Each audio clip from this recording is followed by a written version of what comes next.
Good morning, boys and girls. This is Friday here, but this will be Monday morning for you, and it's the end of the story. And I've got a very special guest, very excited guest to be joining us. It's Miss Addison. Hi, Miss Addison. Hello. Hi, everyone. I'm missing you so much. And I think you sat on the floor in your living room. I am, yes, because the sofa is too good to sit on, so I'm actually sat on the floor.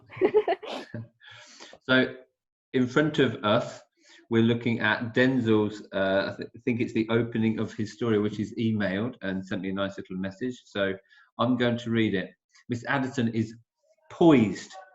She's poised to start making notes on the story. Yeah, I'm ready. I mean, I've been so impressed so far because I have been following along. So I'm really excited to see what they come up with today as well. So here we go. So this is Denzel's. It was a cold, dark day in November. A little girl named Lily walked silently out of the still forest with a green, empty leash in hand. She'd been trying to look for her missing dog named Toby for the past 2 weeks. Maybe next Wednesday, dear, spoke Mum. Should we go back to the house and make more posters? But Lily didn't care about making posters. All she wanted to do was find her sheepdog. Meanwhile, deep in the dark forest, there seemed to be a fox gathering. Gather round, everyone, announced an elderly grey fox. Winter is coming, therefore we need to find plenty of pigeons, berries and objects to keep us warm throughout winter. Toby and his new friend Reese were stuck at the back, being ignored by everyone once again. Hey Reese, do you want to have a challenge? Who can get the most pigeons? No, I don't want to get into trouble, Reese whispered. Oh, no, I don't want to get into trouble, Reese whispered. Come on, it'll be fun, I promise. Eventually Reese agreed and off they went. I'm going to get the most pigeons ever, so Toby thought. Toby and Reese ran to the biggest, tallest tree in the whole entire wood.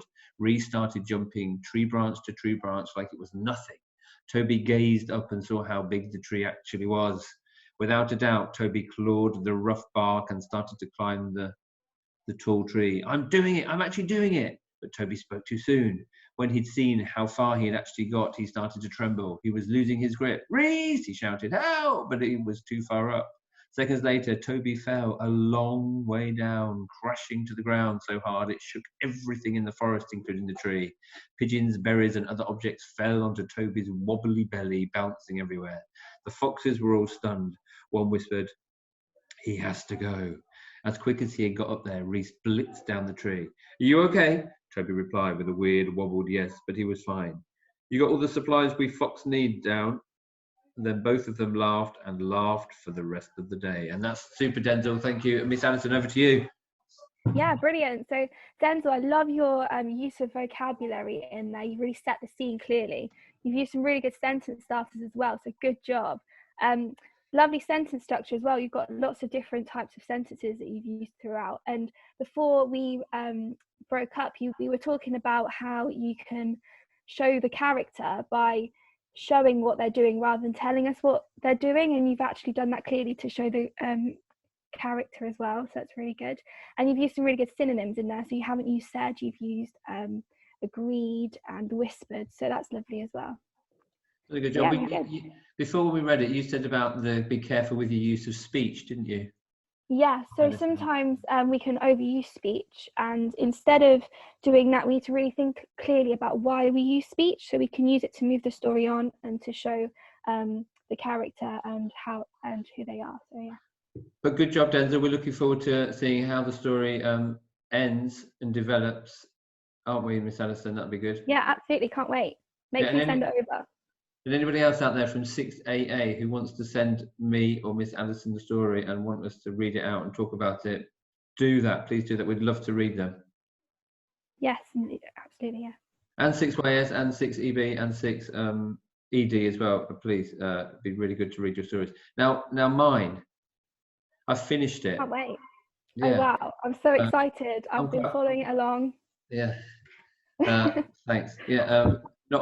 It was quite hard to finish because, like I said, once you put a lot of care and effort into something, it makes you a bit sad when it finishes. I tried to make it as. Tell you what I've tried to do. I've tried to use pathetic fallacy, where the weather reflects the mood of the story. Love that. I've also tried to use kind of repeat phrases for effect. So no, sometimes we did that last time as well. Repetition can be boring, but also if you try and use it well, I think repetition can really add a sense of kind of like flow to the story. It's So quite interesting because we looked at that in our first unit, the water tower. So it's quite good how we're looking at it now as well. yeah, so if I just to recap, just in case you may have missed one or two of the episodes, they're on catch up, by the way. If you want to, Okay, yeah, I'll check that out later. Thank you. they're on, you can binge. We've got plenty of time. You can binge the whole story. Okay, so what happened was a dog got lost in a forest and thought, well, the original premise was he thinks he's a squirrel, but he hangs around with, he hangs out with lots of squirrels in a wood, but he goes, he's not a good squirrel. He's not a bad squirrel, but in the sense of like he's evil. He's a bad squirrel in the sense he can't do anything squirrels do. So he's very bad at climbing trees, very bad at hibernating, and very bad at burying things because he's just a very, very good digger. So this is the end bit where the last thing that happened, he buried all the important squirrels' houses in a big pile of mud. Are you ready for this? Yeah, when I watched the last episode, I was so impressed with your expression. So I actually can't wait to hear the voice. Right, here we go. Well, I'll do my best. I'm a bit hay fevery still, so I'll give it best. So Brian so we've gone from burying houses to we've cut straight to this scene here. Brian and Ralph stood outside the council meeting house trying to listen to what was going on inside. There were lots of hushed murmurings that they couldn't catch properly, but every now and then the silence was punctuated with the loud voice exclaiming, "He's got to go! He's got to go! He's got to go." Ralph's tail drooped between his giant back legs and he turned and began to move away. "Hold on," said Brian, scampering after him. "I'll walk you to the edge of the forest." Brian leapt up onto Ralph's shaggy back and clung onto his collar. For once, instead of zooming around trunks, ducking under branches and leaping through deep piles of leaves, the two friends ambled, crestfallen. As they moved further away from the village of the squirrels, the sky began to darken. Large grey clouds moved into the late December sky and the air became ominously cold. "Feels like snow," said Brian, and he leaned forward and hugged his friend as hard as he could. "Feels like snow," Dad whispered to himself as he tightened his scarf around his neck. He shouted, "Come back now, Katie. We're going to have to get home. It's Christmas Eve and there's still so much to do for tomorrow. Mum will be cross if we're not back in time for tea." Katie was standing in the middle of the field between the car park and the woods, still clutching the lead. The only light now was the orange and red sky that was slowly being obscured by the heavy, heavy clouds. "Feels like snow," she said to herself, and began to turn towards her father and the car park. So what I tried to do here, I'm just going to break it through. What I tried to do is kind of have that sense of tension, that the dog is so close to the edge of the forest and she is there, but she's kind of turning and going back to the car. So the friends had reached the edge of the forest. Brian didn't want to let go, but slowly he released his grip and slid down the soft fur. Brian stood by his friend and looked out from the edge of the forest into the cold darkness. "Bye," he said, as he looked up into Ralph's deep, doleful eyes. The dog looked down at the person he'd shared all his adventures with and gave him one last gigantic sloppy lick, knocking Brian flat onto his bottom. Ralph trudged across the open space into the darkness without looking back. Before Katie took another step towards the car park, something made her stop and look back. She turned back towards the forest in the distance, and one last time, with no great gusto or clarity, she shouted, "Ralph!" Snow began to fall. Dad pulled up the collar of his thick coat. "Ralph!" she shouted. Before the first flake hit the floor, she saw something moving at pace across the field towards her. "Ralph?" This time she said it to herself. "Ralph," she said again and again and again until she was running up the field towards the unmistakable bound of her best friend, almost crying, almost laughing. As the snow began to fall heavy, they met. She flung her arms around his big, scraggy neck, tears of joy streaming down her face. "Daddy, it's him!" she hollered to her father, who was now running to join the huddle of dog and girl. Her face was a mix of licks, a wet nose, and snowflakes. In the car on the way home, Katie did not release her grip of Ralph's collar. At the traffic lights, Dad looked into his rearview mirror at the girl and dog cuddling on the back seat. I wonder what he was doing in those woods, Katie, he said. Bothering squirrels, no doubt. After a bath, a brush, and a huge dinner of chops and lots of pats and cuddles, the family disappeared off up to bed, leaving Ralph snoozing by the fire with just the twinkling lights of the Christmas tree to keep him company. Katie and her family were soon asleep, dreaming of Father Christmas party hats and sticky plum pudding, so they wouldn't have heard a small scratching at the cat flap in the middle of the night. They wouldn't have heard the pitter-patter of tiny furry feet making their way through the kitchen to the sleeping shape of the dog. They certainly wouldn't have heard the shrieks of joy and laughter coming from a teeny tiny squirrel-shaped dog that was now sharing the bed by the fire. After they opened their presents and Dad was clearing the wrapping paper and ribbon, he noticed something fat and shiny laying underneath the tree. Come and look at this, Katie, he said.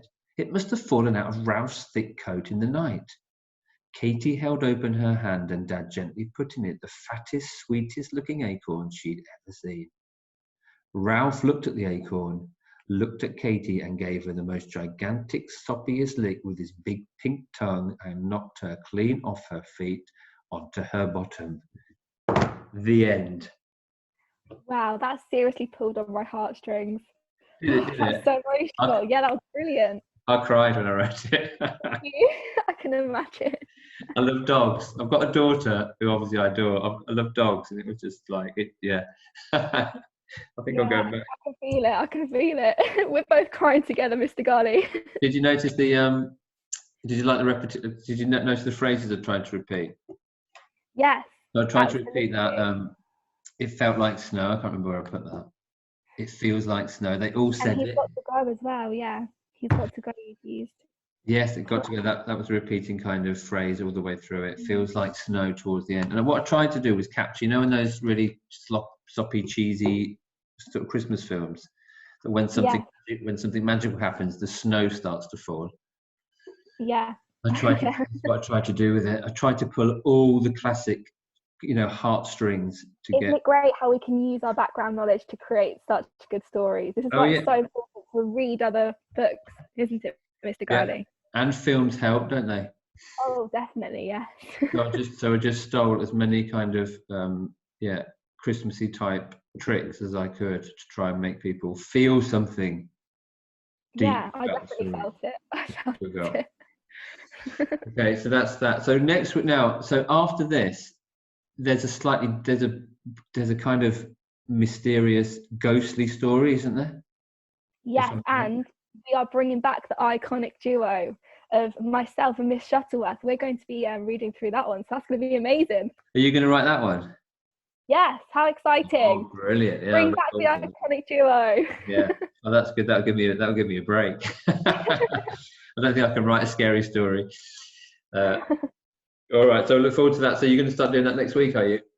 Yes, and 6AA love a good scary story, so I'm sure we're going to have lots of good ones come in for that as well. I can't wait to read them.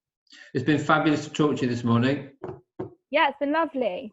Take care. So you're going to send. So when you do the films, you're going to send me them, and I'm going to put them on Facebook as usual, and put them onto YouTube. Yeah. Yes. Okay. And you can appear in them if you want, both of you, because you obviously.